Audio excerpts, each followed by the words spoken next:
Hello, I'm Matt Mueller, the editor of Screen International, and I'm delighted to introduce you to our annual showcase of British and Irish screen talent, the UK and Ireland Screen Stars of Tomorrow.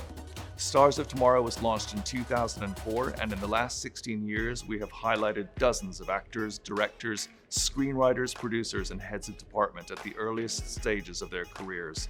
Names you will know who have gone on to become some of the most notable talents working in our industry. In 2020, a year which has been unlike any other for all of us, it feels more important than ever to shine a light on the new generation of rising talent coming through, and to showcase the incredible range and diversity of talent that lies at the heart of the UK and Irish screen industries. As ever, we couldn't create this list without our magnificent Stars of Tomorrow curator, Fionnuala Halligan. There are so many people you could include. There's so much talent in the UK. What I look for, young talent, raw talent, obviously writing talent, acting talent. I also look for stories, the future of what they might tell us and what they might make and what they might show. So it's a combination of everything. This year, we give a warm welcome to our headline sponsor, Amazon Prime Video, as well as welcoming back our returning partners, Screen Skills and the BFI London Film Festival. So without further ado, it gives me immense pleasure to introduce you to our 2020 UK and Ireland Stars of Tomorrow.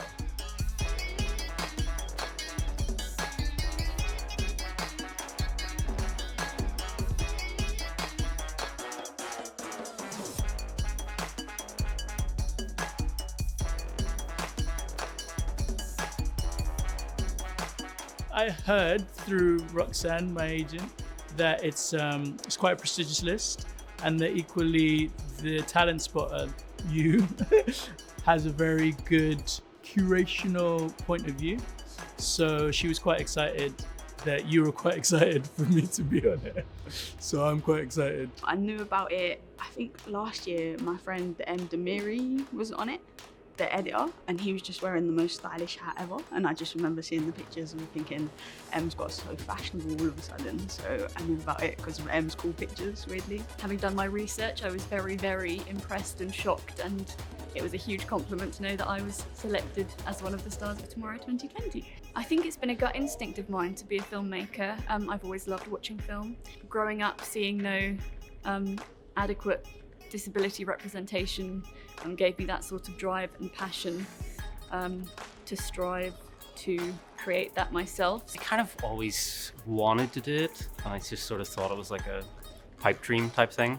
So I went off and did a law degree, made a short film while I was doing that, and then I was lucky enough to get a sort of runner trainee AD position. Like that sort of cemented my decision to kind of want to go down that route. So I just kind of thought, this is, maybe it isn't totally insane to say that you want to go and do something like this, and I've just kind of been inching towards it ever since, really.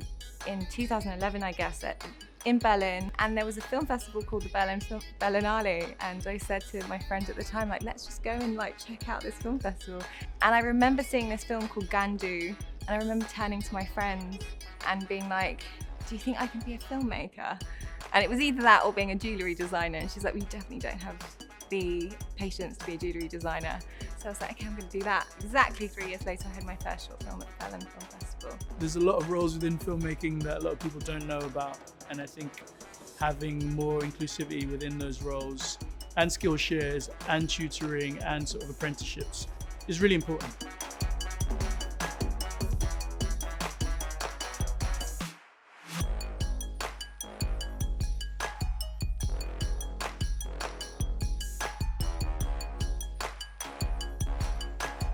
I've always been a massive fan of Stars of Tomorrow. Obviously, in terms of actors especially, because I work in casting, it's a really good place to see future talent. So I'm really honoured to be a part of it. I was aware of it, but not that people like me can be selected, so this is nice. I do think that things have definitely been changing since I've started working in casting.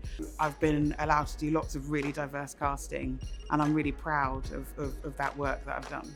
It is a hard industry to get into, and when people are in, they recommend people, and it goes from that. So the people that aren't in the industry find it very hard to get a foot in the door. So it would be really great to have more of an opportunity for people who don't work in the industry to get their foot in the door, to prove that they're as good as everyone else. I hope it allows people to see who I am, broaden my horizons.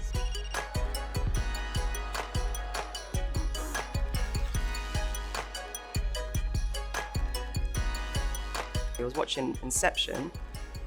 The millions of films I've seen in my life after its inception, I came out of the cinema and I told my mum that I'm going to produce. So it just happened like that. I was heavily influenced by Christine Bashard. I read her book, A Killer Life, and then I was like, I'm going to be a producer. I didn't know what I was doing, so I made loads of mistakes along the way. But I think there was something about how she approaches independent filmmaking that kind of makes me go, oh, I can do this as well. And also, she's queer, and I was like, I wanted to find somebody who was also queer and who was doing things. So that was, I would say, my main influence. Profile's amazing.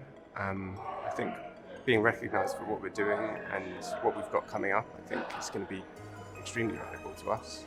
But for me, it's actually the main thing is about visibility and about showing like other people that, you know, you can be black, you can be a woman, and in the industry you can be visible, and also you can carve your own way and your own path.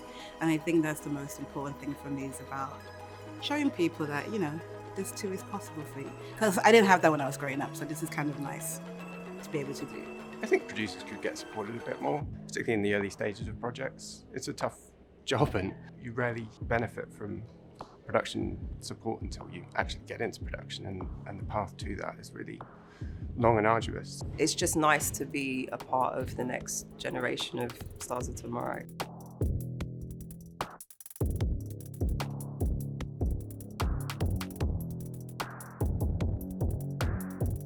Saw some of my favourite writers had started writing plays, and that they'd somehow made this transition into screen, and I knew that I wanted to do that as well, that some of the ideas and stories that I wanted to tell were better suited to that medium. So I kind of made that leap a couple years ago, and it's proved very fruitful ever since. I was aware of Stars of Tomorrow, but I'll be honest with you, it's one of those things I tried to put out of my mind, like in the sense that I was like, okay, that's all the way over there, and I'm just trying to get a film made. So yeah, I was always aware, obviously I'm aware of screen and stuff, but it's always on the periphery of my thinking, you know. It means a lot to be recognised and hopefully help open some stubborn doors. People do know me as a novelist more than they know me as a screenwriter, so it kind of sets my stall out as well. So yeah, I think just in terms of like the networking that I'll be able to do and the connections and people just knowing my name and my face, yeah, it's huge. In the way I would try to change the industry, if I get the agency to do so, is to be working with other great creatives who I think deserve a leg up as well. I mean, I've always tried to do that, but I'll do that even more.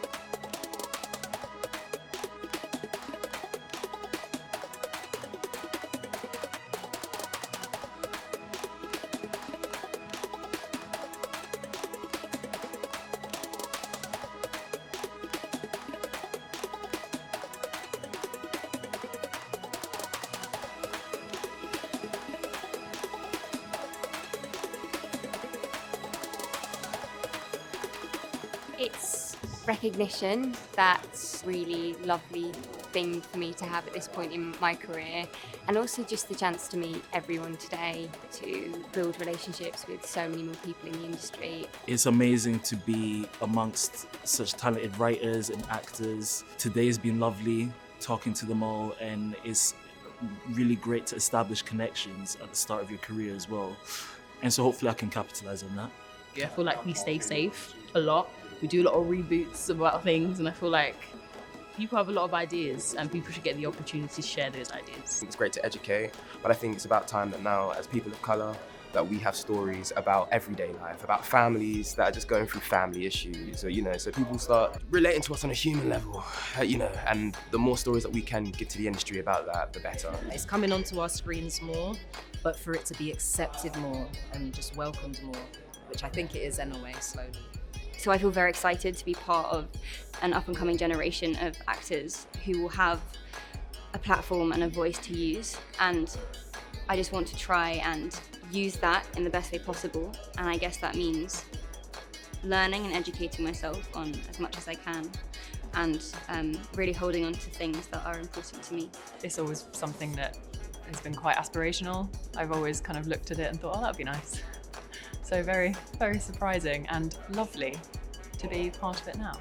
I look at the list that comes out every year, and they're actors that I really admire. So I'm really, genuinely really proud to be a part of it. I knew Kobe Adamu was part of this the year before, and he actually directed Noughts and Crosses, and he became like a really good friend of mine. So I knew about it from him. So then when it came through, I was like, oh, lovely. I was like, oh, Kobe, I'm a part of it now. I looked at some of the people who'd won it in the past, and it kind of blew me away. The fact that I had been mentioned among some of those people. It's quite amazing.